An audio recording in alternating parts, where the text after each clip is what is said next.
고정관념이라는 것이 있습니다. 생각이 한쪽으로만 다 고정이 되어버려서 어떤 경우에도 잘 변하지 않는 상태를 이제 고정관념이라고 합니다. 쉽게 말하면 생각이 굳어버린 거지요.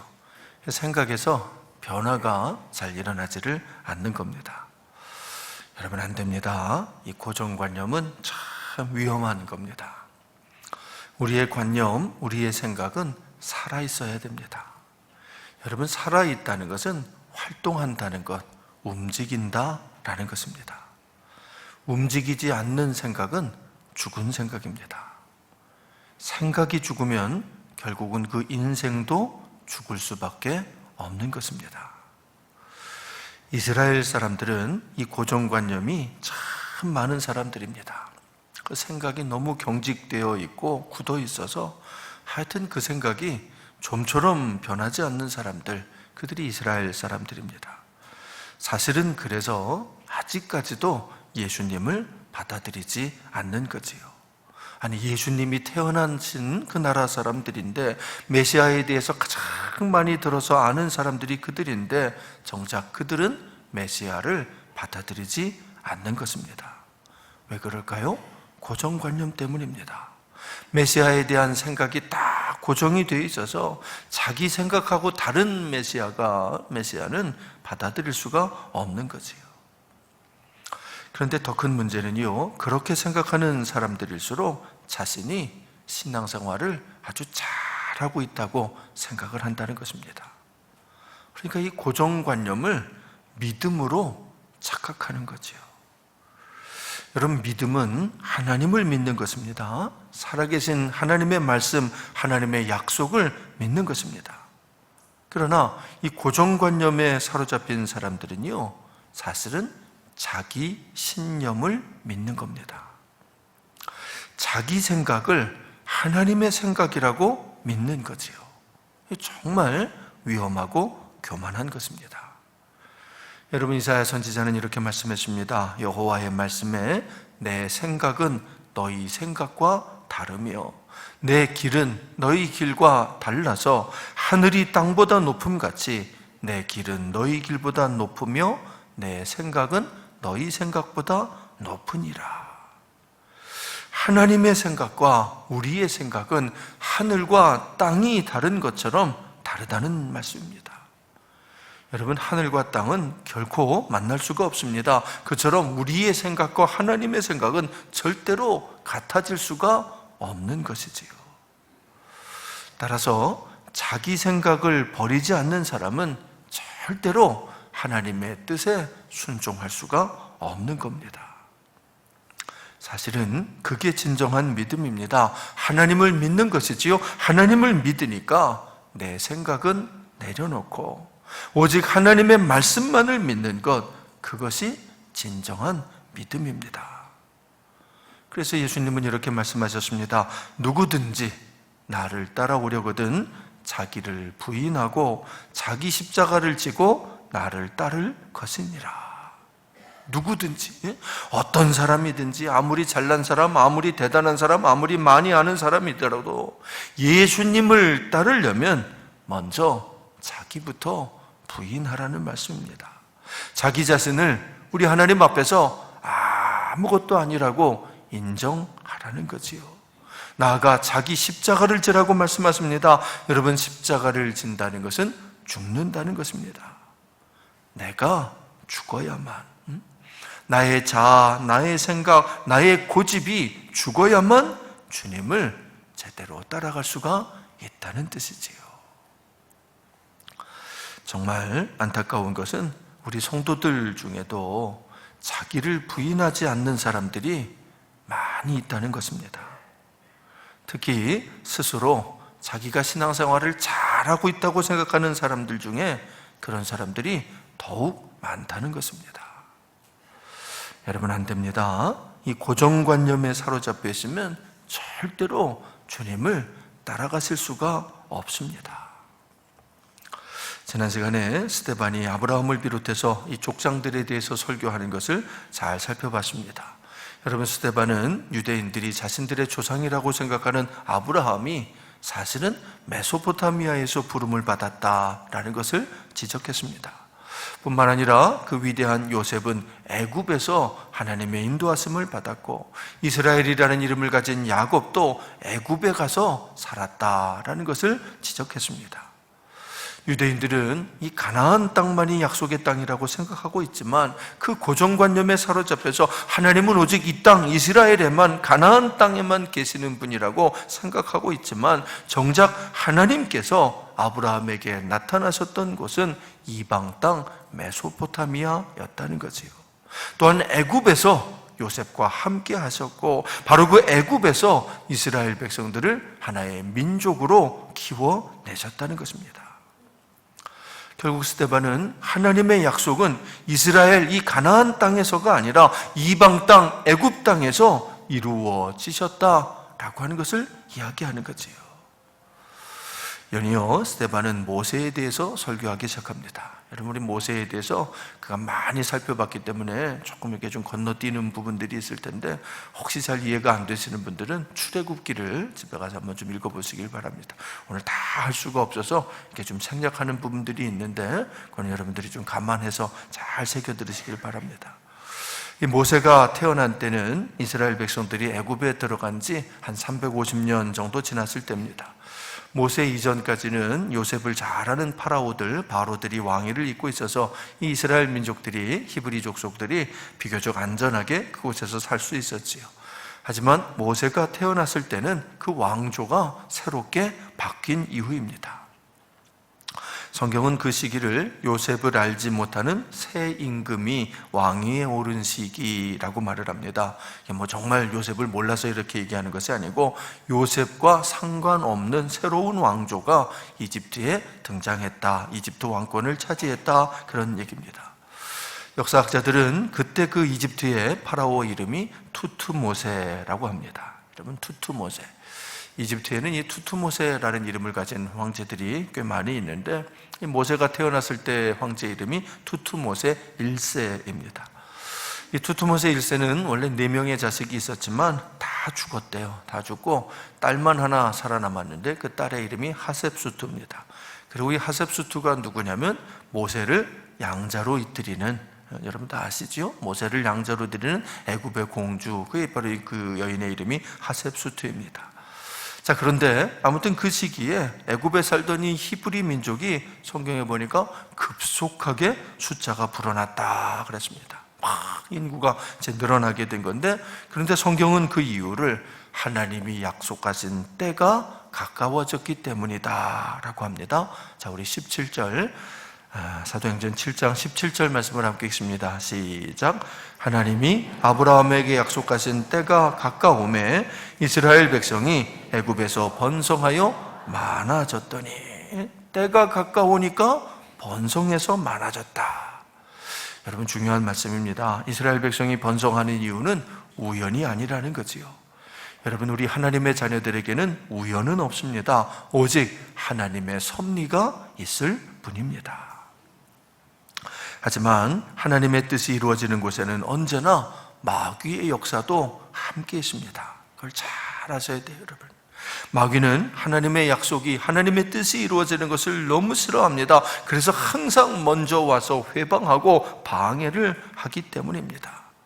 근데 이 마귀는요, 여러분, 세상의 공중 권세를 장악하고 있습니다. 그래서 그 권세를 이용해서, 세상 권세를 이용해서 성도들을 핍박하는데, 이 마귀도 이때 애굽에서는 파라오를 통해서, 아까 말한 투투모세 1세를 통해서 역사합니다. 그 사람 마음에 악한 생각을 다 풀어넣은 거지요. 그래서 이 파라오가 그냥 이스라엘 사람들이, 히브리 족속들이 너무 싫고 무서워지기를 시작했습니다. 그래서 막 그냥 강제 노동을 시키고, 산파들을 위협해서 자식들을 다 아들을 죽이기라고 하고, 여러분 다 아시는 내용인 줄 압니다. 이렇게 좀 대충 이야기하고 넘어가는데, 잘 그 출애굽기를 통해서 되짚어 보시기 바랍니다. 하여튼 그것에 실패를 했더니 아예 황제가 특별 명령을 다 내려서 히브리 민족에게서 사내 아이가 태어나면 나일강에다 다 갖다 버려라, 거기다 던져 죽여라, 이런 끔찍한 명령까지 내리고 말았습니다. 왜 이러는 걸까요, 여러분? 왜 파라오가 이러는 것일까요? 아니, 마귀가 왜 이러는 것일까요? 여러분, 마귀가 정말로 죽이고 싶은 존재는 하나님의 약속을 안고 태어나는 모세입니다. 모세를 죽이고 싶어서 그 많은 아기들을 그렇게 죽음으로 내모는 것이지요. 여러분, 이 장면은 예수님의 탄생 장면과 연결된 모습입니다. 마귀는 예수님을 죽이고 싶어서 헤롯을 충동질해서 베들레헴 인근의 어린아이들을 죽음으로 내몰지 않습니까? 똑같은 마귀인 거지요. 하지만 여러분, 마귀는 하나님을 막을 수 없습니다. 그래요. 회방은 할 수 있지만, 방해는 할 수 있지만 절대 막을 수는 없습니다. 그러니까 우리 성도들은 마귀 역사를 결코 두려워해서는 안 될 줄로 믿습니다. 마귀는 분명히 역사하겠지만 하나님의 뜻은 그럼에도 불구하고 반드시 이루어진다는 것을 믿으시기를 축원드립니다. 아무튼 그 시기에 이제 모세가 태어난 겁니다. 하나님의 약속에 의해서, 하나님의 계획에 따라서 마침내 약속의 아들이 태어난 것입니다. 그랬더니 마귀가 정말 수단과 방법을 다 해서 모세를 죽이려고 덤벼들기 시작을 합니다. 그래서 결국은 모세도 나일강에 던져질 수밖에 없었습니다. 예수님도 결국은 십자가에 달리실 수밖에 없었던 것처럼 모세도 결국은 나일강에 던져지고 만 것이지요. 여러분, 하지만 모세는 그냥 던져진 것은 아니었습니다. 그 부모가 정성을 다해서 갈대 상자를 만들어서 그 안에 아기를 넣어 떠나보냈습니다. 갈대 상자, 이것이 우리의 사명입니다. 갈대 상자를 만드는 것입니다. 정성을 다해서 우리는 갈대 상자를 만들어야 됩니다. 여러분, 여러 번 설명드렸습니다. 성경에서 애굽은 세상을 의미한다고 그랬지요. 왜냐하면 애굽은 하늘에서 내리는 비로 사는 나라가 아니라 땅을 흘러가는 나일강을 통해서 사는 나라이기 때문입니다. 가나안은 비가 내려야 사는 곳이지만 애굽은 그 나일강만 있으면 사는 곳 아닙니까? 그게 세상이라는 거지요. 자, 그러니까 이 나일강이 상징하는 것은 세상을 먹여 살리고 있는 세상의 자본의 흐름, 세상의 자본시장을 의미하는 것이다 말할 수 있겠습니다. 그 강이, 세상의 자본시장이, 그런데 우리 아이들을 요구하는 거지요. 여러분, 우리가 아무리 안 보내려고 해도 결국 우리 아이들은 그곳으로 떠나갈 수밖에 없습니다. 그러니까 그 전에 갈대 상자를 만드셔야 됩니다. 여러분이 갈대 상자는 갈대로 만든 상자지요. 상자라는 말의 원어가 테바라는 말인데, 이 테바가 어디서 쓰는 말이냐면 노아의 방주할 때 그 방주라는 말이 테바입니다. 그러니까 노아의 방주는 노아의 테바, 노아의 상자인 거지. 근데 그 상자가 갈대 상자라고 그랬지 않습니까? 이 갈대는 파피루스의 원료가 되는 것으로 말씀을 상징하는 것입니다. 자, 그러니까 갈대 상자라는 것은 말씀으로 만드는 구원의 방주라는 것을 의미하는 겁니다. 모세의 부모가 모세를 위해서 그 상자를 만들었다는 겁니다. 모세를 위해서 눈물로 기도하며 말씀 상자를, 말씀의 그 구원의 방주를 만들어낸 거지요. 여러분, 우리도 그래야 됩니다. 우리 아이들을 위해서 말씀의 상자, 말씀의 방주를 만들어야 됩니다. 여러분, 그 상자를 함께 만드는 곳, 그곳이 바로 교회 학교입니다. 그러니까 이 지혜로운 부모는 내 자식을 교회 학교를 통해서 교육하는 부모가 제일 지혜로운 부모입니다. 하지만 자식은 결국 우리의 곁을 떠나게 될 것입니다. 세상이 우리 아이들을 가만히 내버려 두지 않기 때문이지요. 결국은 우리에게서 우리 아이들을 빼앗아 갈 것입니다. 그런데 그때 그냥 보냈으면 안 됩니다. 말씀의 상자 안에 말씀의 방주를 만들어서 눈물로 기도하며 띄워 보내셔야 됩니다. 여러분, 아직 기회가 남아있을 때, 아직은 자식들이 여러분 품 안에 있을 때 그 기회를 놓치지 마십시오. 본래 나일강은 이 악어가 많기로 유명한 강입니다. 하여튼 나일강의 악어는 학명까지 따로 있을 정도입니다. 그게 세상이지요. 악한 세력이 넘쳐나는 곳입니다. 하지만 여러분, 아무리 악어가 많아도 말씀으로 만든 방주에 담긴 아기는 반드시 살 길이 열리게 마련입니다. 오늘 모세가 그 사실을 보여줍니다. 아브라함과 요셉, 모세의 부모가 눈물로 기도하면서 그 방주를 만들었더니 정말 살 길이 열린 거지요. 여러분 잘 아시는 대로 그렇게 뛰어보냈더니 바로의 공주가 그 상자를 주워서 그 안에 있는 아기를 양자 삼는 거 아닙니까? 애굽 전역에서 모세가 살아남을 수 있는 유일한 곳은 오직 하나밖에 없었습니다. 바로 바로의 무남 동료 외동딸 그 하셉수트의 품뿐이었지요. 여러분, 이것이 하나님이 하시는 일입니다. 원수마귀가 제 아무리 수단과 방법을 가리지 않고 하나님의 일을 회방할지라도 하나님은 아무도 생각하지 못하는 방법으로 당신의 뜻을 이루어 내시는 겁니다. 아무튼 그 놀라운 방법으로 모세는 이집트 공주의 아들이 되었습니다. 여러분, 모세라는 이름의 뜻은 물에서 건짐을 받았다라는 뜻으로 성경에 나옵니다만 사실은 이게 이집트 왕조의 왕족들의 이름입니다. 그 당시 이집트 왕족들 이름에는 다 이 모세가 들어갑니다. 지금 황제 이름도 투투모세라 그러지 않았습니까? 그러니까 모세라는 이름을 이제 불리는 건데, 그러니까 모세도 왕족이 됐으니까 모세라는 이름을 이제 불리게 된 거지요. 아무튼 그렇게 해서 모세는 40년 동안 이집트 왕궁에서 왕의 교육을 받게 됩니다. 여러분, 그때 받은 그 교육이 장차 모세가 이 히브리 노예 민족을 이스라엘 그 거룩한 나라의 시민으로 변화시키는 일에 아주 중요한 밑거름이 되는 것은 두말할 나위가 없겠지요. 여러분, 이것이 하나님이 하시는 일입니다. 화가 변해서 복이 되게 하시는 것입니다. 하지만 여기서 중요한 것은요, 그 모든 일은 하나님이 주관하신다, 하나님이 하시는 일이다 라는 것입니다. 하나님께서 하나님의 뜻대로 하나님의 때에 하나님의 방법으로 이루어 내신다는 거지요. 자, 그때 우리에게 필요한 것은 그것을 믿는 믿음과 그 말씀에 순종하는 열심뿐입니다. 여러분, 우리 뜻, 우리 생각, 우리 방법 이런 건 아무런 소용이 없습니다. 그 모든 것은 오히려 하나님이 하시는 일에 방해가 될 뿐이기 때문입니다. 40년 동안이나 왕궁에서 교육받았던 모세도 그랬습니다. 그때만 해도 모세는 아주 자신감에 가득 차 있었습니다. 여러분, 역사학자들이 그 이집트 역사를 연구해 보니까 그 투투모세 1세는 자식을 못 낳았대요. 아들을 끝까지 못 낳았답니다. 그래서 하셉수트에게 왕위를 물려줘야 되는데 공주에게 물려줄 수는 없으니까 이 배다른 자식을 하나 낳아가지고 거기다 이제 결혼을 시켜서 그게 이제 투투모세 2세가 되고 그렇게 결혼을 하는데, 끝내 또 이 투투모세 2세도 아들을 못 낳고 죽었대요. 그래서 그는 혼의 자식으로다가 따로 투투모세 3세라고 하는 아들을 들여다 하셉수트가 이제 양자를 삼아서 양자를 삼다시피 해서, 양자는 아니죠, 남편의 자식이긴 하니까 어쨌든 그렇게 해서 투투모세 3세가 왕위를 잇게 되는데, 문제는 그때 하셉수트의 영향력이 워낙에 이 막강해서 당시 세계는 아주 이 하셉수트가, 그러니까 모세의 양어머니가 거의 지배하다시피 하는, 그래서 하셉수트가 나중에 보면 이 바로가 직접 여왕으로 이렇게 되기까지 하는 하여튼 대단한 여인입니다.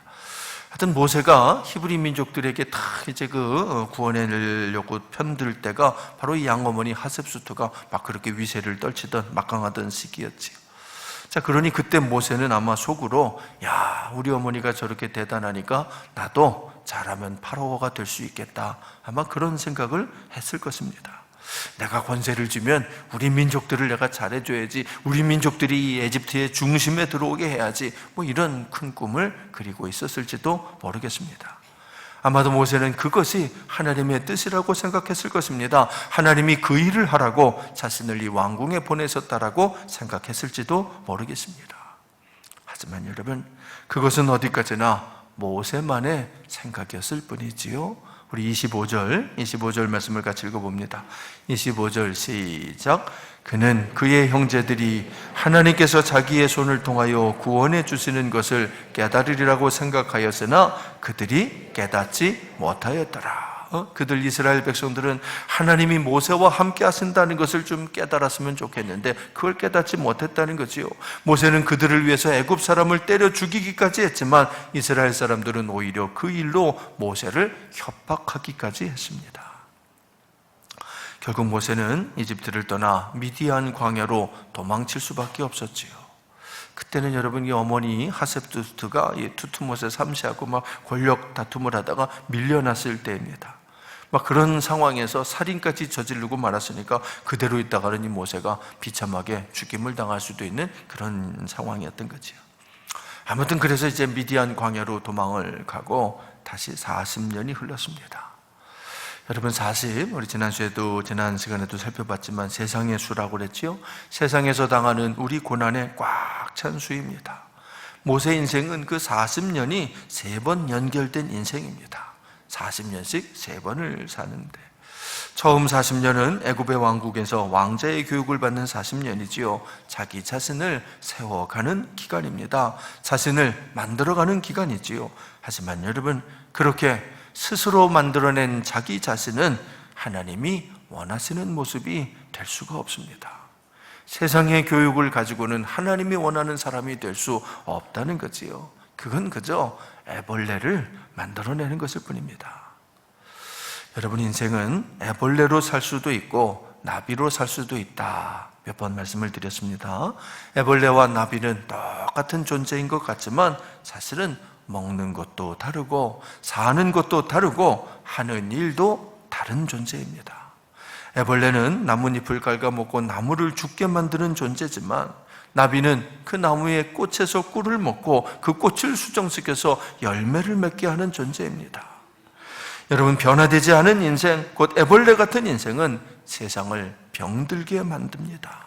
세상을 갉아먹는 인생들, 무익한 존재들이 될 뿐이지요. 하지만 그 애벌레가 나비가 된다면 꽃을 수정시킬 수도 있고 열매를 맺게 할 수 있는 유익한 존재가 되는 것입니다. 더 이상 나무를 갉아먹지도 않고 더 이상 꿈틀거리며 땅바닥을 기어다니지도 않습니다. 인생은 나비가 되어야 됩니다.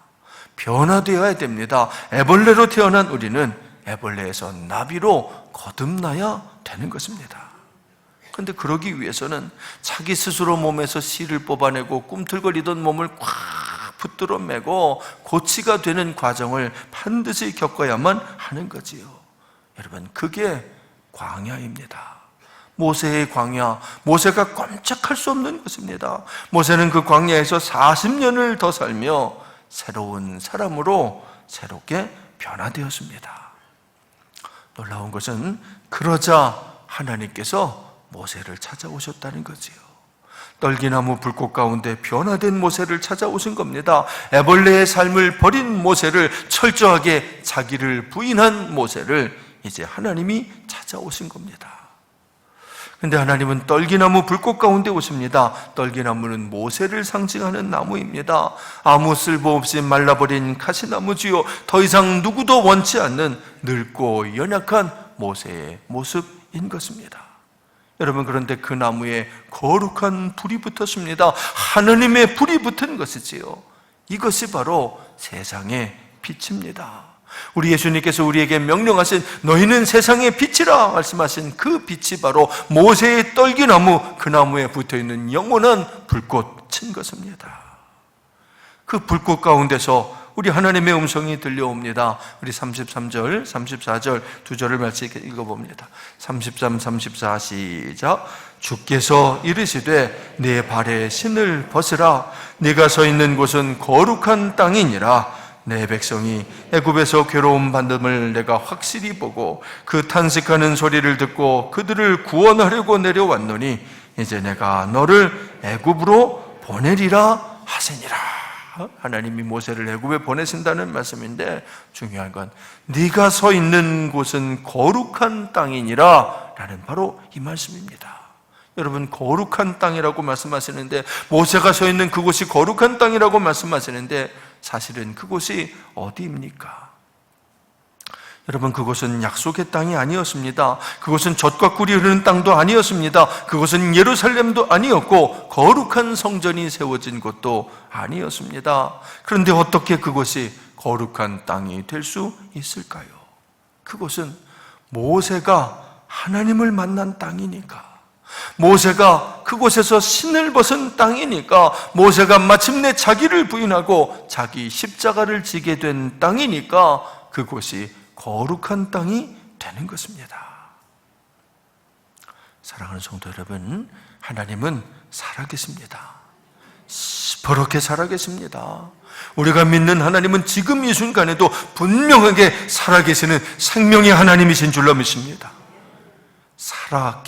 살아있다라고 하는 것은 활동한다는 것입니다. 움직일 수 있다는 것입니다. 살아있는 존재는 절대로 가만히 있지 않습니다. 반드시 살아 움직입니다.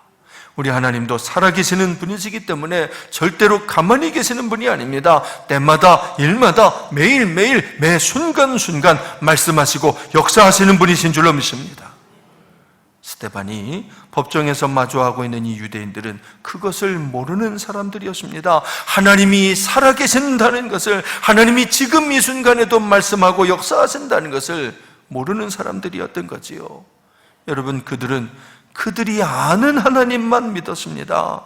그러나 그 하나님은 살아계신 하나님이 아닌 것입니다. 그들의 생각에, 그들의 마음에 고정되어 있는 하나님, 그들의 고정관념에 갇혀있는 하나님을 믿고 있었던 거지요. 결국은 그래서 예수님을 받아들이지 못하고 십자가에 못 박아 죽이고 만 것입니다. 안 됩니다. 여러분, 오늘 모세를 통해서 우리에게 보여주시는 하나님은 언제나 우리의 생각을 초월하시는 하나님이십니다. 불가능을 가능하게 하시고 절망을 희망으로 변화시켜내시는 우리 하나님이십니다. 여러분, 그 하나님이 찾아오시는 곳, 그곳이 거룩한 땅입니다. 고정된 예루살렘이 거룩한 땅이 아니라 비록 광야, 그 척박하고 구석진 땅일지라도 그곳에 하나님이 찾아오신다면 그곳이 바로 거룩한 땅이 될 줄로 믿습니다.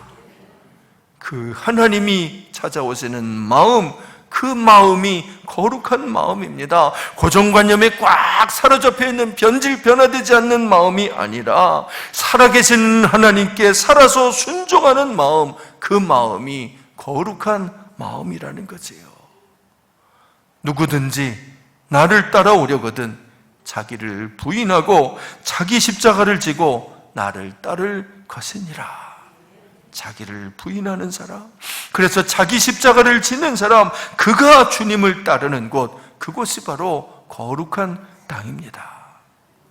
모쪼록 우리 마음이, 또 우리 생각이, 그리고 우리 삶의 자리가 거룩한 땅이 되기를 소망합니다. 그래서 우리 하나님의 뜻이 하늘에서 이루어진 것처럼 우리 삶 가운데도 이루어지게 되기를 소망합니다.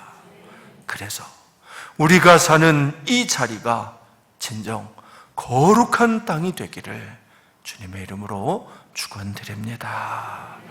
우리 함께 기도하겠습니다.